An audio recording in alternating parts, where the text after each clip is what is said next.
Dalam upaya mengukur pengetahuan calon peserta didik baru, SMA Negeri 4 Kota Banda Aceh mengadakan program pretest susulan tahap 3. Program ini dirancang untuk memberi gambaran mengenai tingkat pemahaman awal akademik saat memasuki jenjang pendidikan SMA.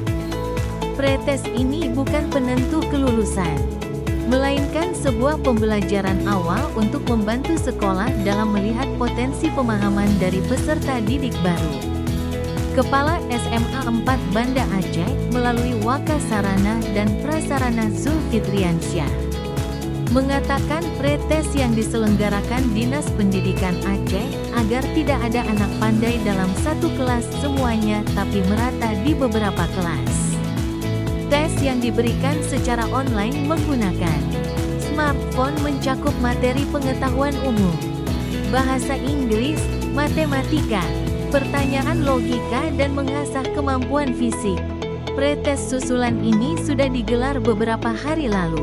Namun dari 288 peserta didik baru, seratusan orang telah mengikuti pretest tahap pertama dan sisanya terdapat di tahap 2 dan 3.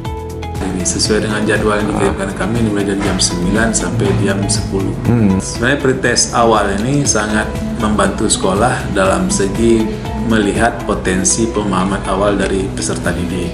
Sehingga dari pemahaman awal ini kita bisa nanti membagi kelas berdasarkan pemahaman awal ini. Jadi kelasnya merata dengan pemahaman masing-masing peserta didik. Mungkin itulah manfaat dari pretest awal yang diselenggarakan oleh Dinas Pendidikan. SMA 4 mengajak seluruh peserta didik baru untuk memanfaatkan kesempatan ini. Adapun jumlah peserta didik baru yang mengikuti pretest susulan tahap ini adalah mereka yang tidak hadir karena kurang sehat atau sakit. Dari Banda Aceh, Fajar Online mewartakan.